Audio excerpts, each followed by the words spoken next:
Filipinos are experts in maximizing. We bring to life what we consider trash. Ice cream tub containers, perfect storage for fish and meat.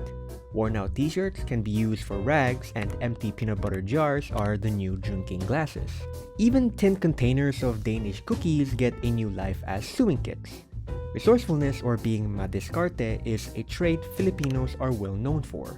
Our adaptability and creativity got us through hardships in life, and this is evident in how we use our everyday objects. Meron tayong kasaysayan ng kolonyalismo, pang-aapi, may kasaysayan tayo ng pagkawasak sa mga lindol, sunog, bagyo, all the calamities. Ako, nasunugan ako ng bahay, nasunog yung ilang libro ko, I ended up wanting to get most of the things that I lost.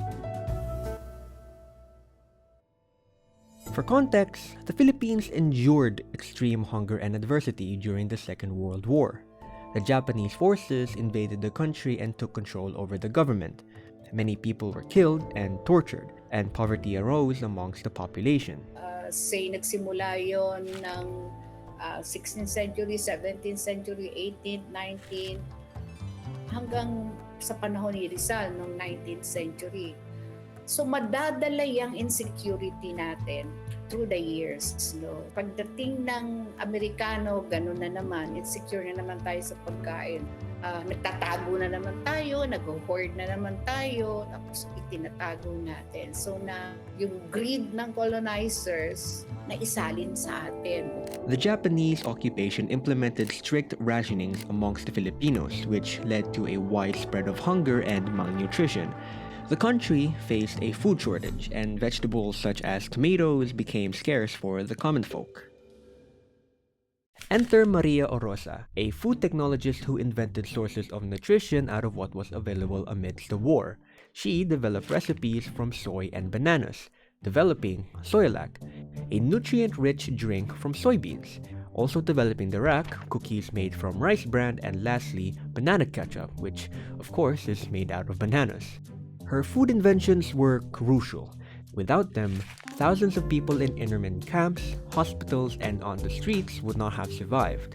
She is a great example of someone whose resourcefulness helped people in times of need. She maximized what was available, and with that, a staple Filipino condiment was born.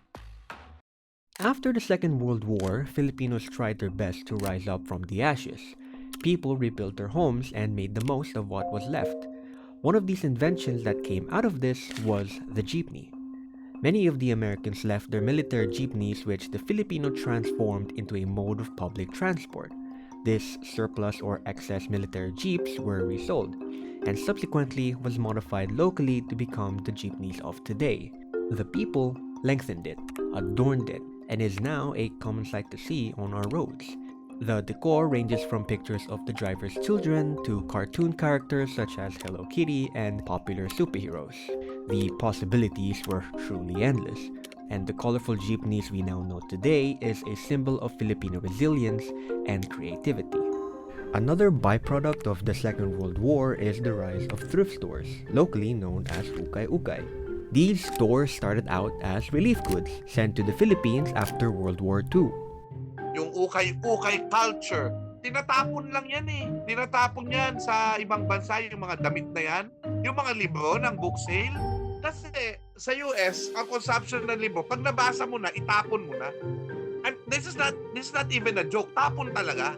So kukunin yan, ilalagay mo yan sa isang lugar, tapos kukunin ng libraries, o kaya kukunin ng mga ukay-ukay, tapos ipapadala nila sa mga bansang tulad ng Pilipinas na alam nilang bibilhin natin kahit na luma. Kasi mura. The term is derived from the Filipino word halukay, which means to dig or to sift through piles of clothing. The commercial boom and widespread popularity of ukay-ukay actually began in the 1980s, particularly in Baguio City before spreading nationwide. Today, you can find various items in these stores aside from just clothes. Old magazines, lamps, vintage clocks, vinyls, and even ceiling fans can be bought from such stores. Meron pong connection yan, yung mga thrift store. Katulad namin mga thrift store, dito po bumibili ang mga taong gusto nilang mag-maximize ng kanilang collection. Halimbawa, sa isang plaka or sa isang mga anything, mga old newspaper, nakakapag-produce po karamihan kami minsan. The lasting effect of the Second World War can still be seen in our society. Many of our elders have a scarcity mindset, a mentality stemming from the fear of not having commodities available. Because of this, they tend to keep anything they deem can still be of use. They reuse and recycle anything like plastic bags, paper bags, boxes, and more. They maximize out of necessity, and nothing must go to waste. Long as there's crisis, as long as there's poverty, that culture of maximalism will prevail.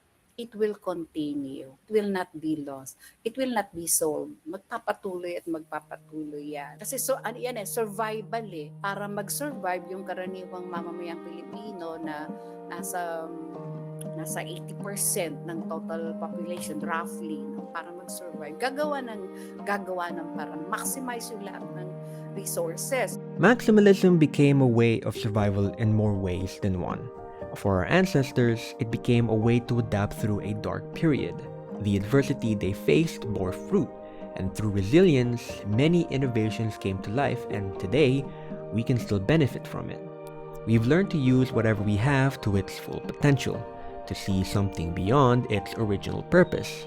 The hardships shaped us to think outside the box, and making the most out of anything and everything molded our society to the resilient people we are now.